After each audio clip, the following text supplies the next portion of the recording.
السلام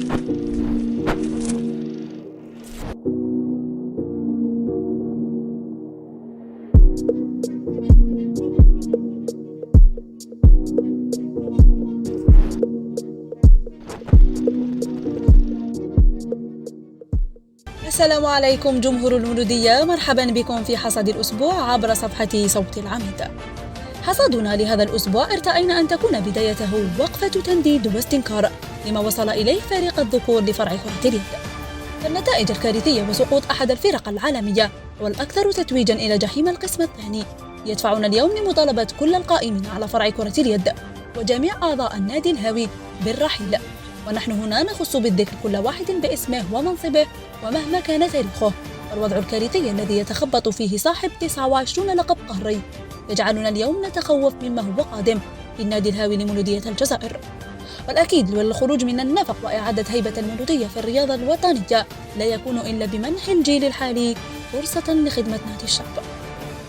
متابعينا، والآن نتوجه بكم إلى حصيلة المولودية لهذا الأسبوع، والبداية بمواصلة فريق كرة القدم نتائجه المبهرة.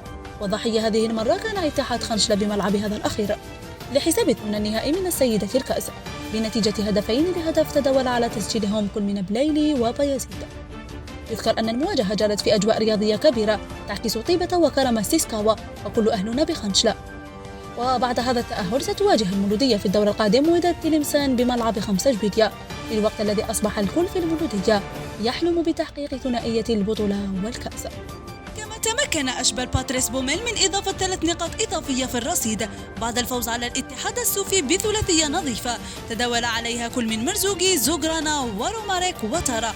وبهذا لو وصلت المولودية إلى النقطة 52 محطمة بذلك رقما قياسي للبطولة، كونها أول فريق يتجاوز حاجز 50 نقطة في 22 جولة.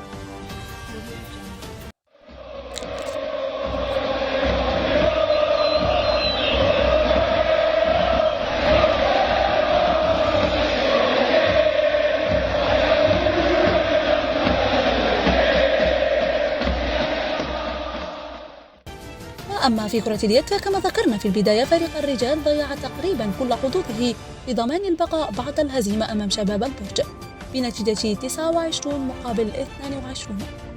في حين الجولة 11 من بطولة السيدات عرفت تعزيز نسوة المولودية لصدارتهن بعد الفوز على نادي ديدوش مراد بنتيجة 33 مقابل 25، فوز يقرب نسوة المولودية من دورة اللقب. السلام عليكم. on a essayé de gérer le match تاعنا كيما كاع لي ماتش الاخرين، دونك on a respecté l'équipe et on s'est donné à fond وهذا هو لو ريزولتا. الحمد لله كان في نصيبنا وين ربحنا، وهكذا نزيدو on confirme notre place في les playoffs.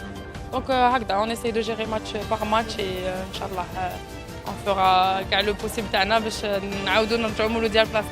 أما في كرة السلة فرجال المولودية يواصلون التقدم والاقتراب من دورة اللقب، وهذا بعد الفوز على اتحاد البوليدة بنتيجة 69 مقابل 65، وهو الفوز الرابع عشر تواليا لأصحاب الزي الأخضر والأحمر، حيث مكنهم من بلوغ النقطة 39 في المرتبة الثانية من البطولة مناصفة مع نادي اسطوالي ونادي دراريا.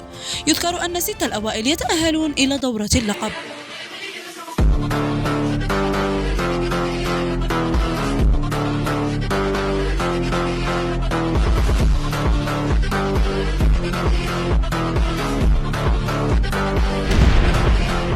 أما في كرة الطائرة فالجولة 17 من البطولة عرفت هزيمة الذكور بنتيجة 3-0 أمام نادي مسلمان.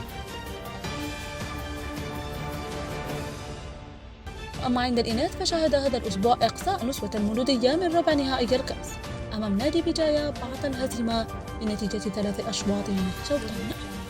بهذا الخبر نكون قد وصلنا إلى نهاية حصاد الأسبوع. شكرا لكم على حسن الإصغاء والمتابعة. صحفتكم.